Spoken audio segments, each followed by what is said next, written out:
everyone! Today, I'll show you how to make a really cool motion trail effect that wraps around your text in After Effects. It gives your letters this flowing, animated vibe that looks super eye-catching. We'll also use a free little script that helps us line everything up without too much manual work. Let's get started by making a new composition. Then I'll create a solid 500 by 500 pixels and pre-compose it with a name element. Now, I'll go inside the element comp. Here's what we need: a straight mask line right in the center of the cup.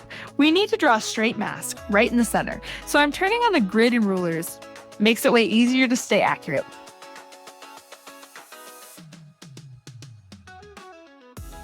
All right, now I'm adding the stroke effect to our layer. In the effect settings, under Path, I'll select the mask we drew, and then change paint style to on transparent. That way, we only see the stroke. Next up, I'll create a text layer and place it right at the end of that line.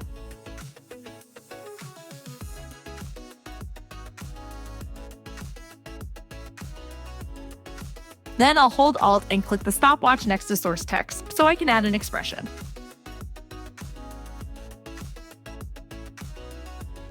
The code I type will randomly generate numbers between 10 and 99, constantly changing. But if it feels too fast, we can slow it down by adding posterized time before the expression that basically limits how often it updates. At the end, I'll duplicate the text layer and move the copy to the other end of the line. All right, now I'll make all three layers 3D. Then I'll go to the solid layer, the one with the straight stroke, and on Y rotation, I'll add time * 150 to make it spin.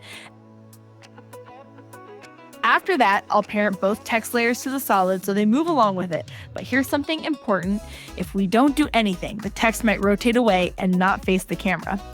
So I'll right-click on each text layer, go to Auto Orient, and choose Orient toward Camera. Click OK, and now, no matter how the whole thing rotates, the text will always face forward, like it's locked to the viewer's perspective. Now let's give the animation a proper start. First, I'll select the solid layer and go to the stroke effect. At time 0, I'll set both start and end to 50% and add keyframes. Then, at the 1 second mark, I'll set start to 0% and end to 100%. That way, the stroke will grow outward from the center, giving us a nice reveal effect. Next, I want the text to fade in after the line appears. So for both text layers, I'll animate the opacity from 0 to 100. And to time it better, I'll drag those layers slightly forward in the timeline, so they show up a bit later than the line itself.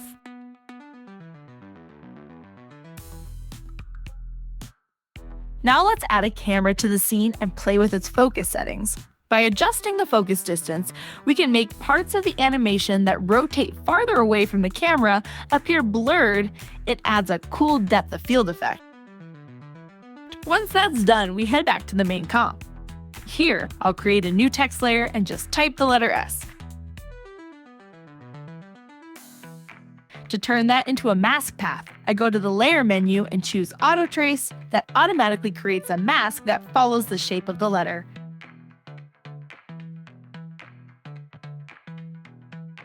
Now I'll zoom in and select 2 points on the mask, right-click, and uncheck the closed option. This opens up the mask so it's no longer a full loop. Then I'll delete one side of it, leaving just a single clean mask path we can use as a motion line.